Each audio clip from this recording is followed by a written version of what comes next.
अरे भाई साहब, ये किस बात पर बवाल चल रहा है आजकल? अजी ये सब मामला दीपावली का है। कोई 20 को कहता है, कोई 21 को कहता है।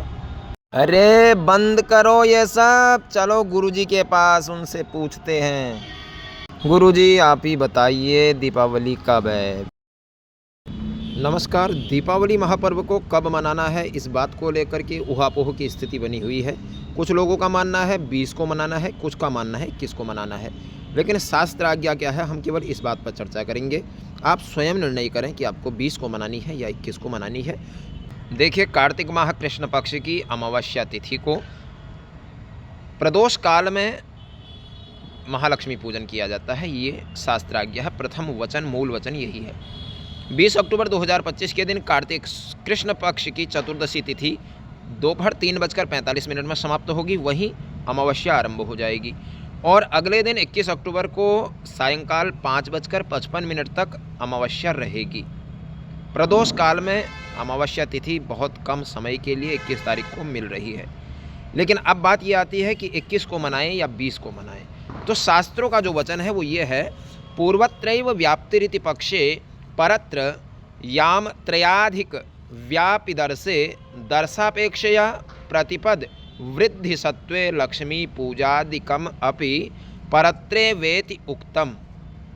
एतन्मते उभयत्र प्रदोष व्याप्ति पक्षेपि परत्र दर्शस्य सार्ध यामत्रयाधिक व्याप्ति त्वात् परैव युक्तेति भाति।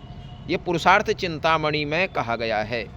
ये कहा गया है कि यदि अमावस्या केवल पहले दिन ही प्रदोष काल को व्याप्त हो, अगले दिन अमावस्या 3.5 प्रहर से अधिक व्याप्त हो एवं अगले दिन भी प्रतिपदा तिथि वृद्धिगामिनी हो, जितने समय के लिए अमावस्या तिथि है उससे अधिक समय के लिए हमारे पास प्रतिपदा तिथि उपलब्ध होती है, तो ऐसे में दूसरे दिन अर्थात अमावस्या के दिन आपको महालक्ष्मी पूजन करना चाहिए। ये पुरुषार्थ चिंतामणि ग्रंथ में कहा गया है। इस नियम के अनुसार देखें तो 21 अक्टूबर मंगलवार को अमावस्या सायंकाल 5:55 तक है, जो स्पष्टतः सूर्यास्त के कुछ मिनटों बाद तक रहेगी, अर्थात 3.5 प्रहर से अधिक ही है।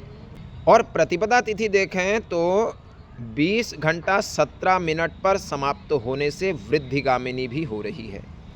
जितना मान अमावस्या का है, अमावस्या का कुल मान यदि हम देखते हैं तो 26 घंटा 10 मिनट अमावस्या रहेगी 20 से 21 तारीख के बीच में। वहीं प्रतिपदा को देखें तो प्रतिपदा 21 से 22 तारीख के बीच में 26 घंटा 22 मिनट रहेगी, जो कि अमावस्या से लगभग 12 मिनट अधिक है। तो प्रतिपदा वृद्धिगामिनी होने के कारण दूसरे दिन अमावस्या तिथि जिस दिन है उसी दिन महालक्ष्मी पूजन दीपावली के लिए शास्त्र आज्ञा कही गई है। धर्म सिंधु में दिए गए उपरोक्त जो श्लोक हैं उसके अनुसार हमें महालक्ष्मी पूजन अमावस्या के दिन, जिस दिन उदय व्यापिनी अमावस्या, उसी दिन मनाने का निर्देश शास्त्रों से मिल रहा है। निर्णय सिंधु, धर्म सिंधु, पुरुषार्थ चिंतामणि, तिथि निर्णय आदि ग्रंथों में दिए गए शास्त्र वचनों के अनुसार दोनों दिन प्रदोष काल में अमावस्या की व्याप्ति कम या अधिक होने पर दूसरे दिन अर्थात सूर्योदय से सूर्यास्त काल तक जिस दिन अमावस्या हो उसी दिन लक्ष्मी पूजन करना, दीपावली मनाना युक्ति संगत शास्त्र सम्मत होता है। ये शास्त्रों की आज्ञा है।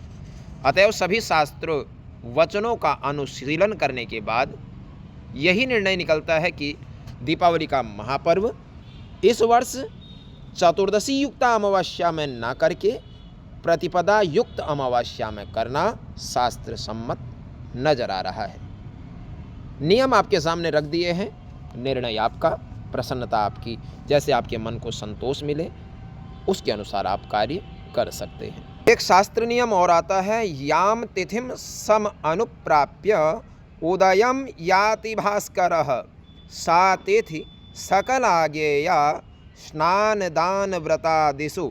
इस शास्त्र वचन के अनुसार प्रदोष काल में साकल्य पादित अमावस तो विद्यमान रहेगी ही।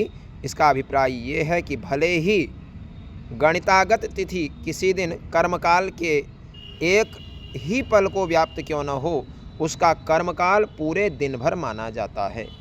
इसलिए अमावस्या के दिन आप महालक्ष्मी पूजन करें और दीपावली का महापर्व, महाउत्सव प्रेम पूर्वक मनाएं। निश्चित रूप से यही शास्त्र सम्मत तर्क संगत है। अंतिम निर्णय सभी पंचांगकारों ने भी, क्योंकि जिन पंचांगों के अनुसार हम अपने समस्त वैवाहिक कार्यक्रम, यज्ञोपवीत, गृह प्रवेश, अन्य पूजन इत्यादि में मुहूर्त शोधन का कार्य करते हैं, उन पंचांगकारों ने हमें निर्दिष्ट किया हुआ है कि दीपावली महापर्व 21 अक्टूबर को मनाना है। तो हम तो 21 अक्टूबर को मनाने जा रहे हैं। और यही क्योंकि जिसे आधार मान करके आज तक हम सारे कार्यों को करते आए हैं, उन पंचांगों पर, उन पंचांगकारों पर विश्वास करना हमारा कर्तव्य है। केवल कुछ इंटरनेट के माध्यम से जो हमें मिल गई जानकारी, उसके आधार पर कार्य कर लेना ठीक नहीं है। इसलिए अपने गुरुजनों से आज्ञा लेकर के उनके बताए हुए नियमों के अनुसार, उनके बताए हुए शास्त्र प्रमाणों के अनुसार आपको अपने समस्त धार्मिक और आध्यात्मिक कार्यों को करना चाहिए। भाई इतना ही कहेंगे, बाकी आपकी इच्छा पर निर्भर है।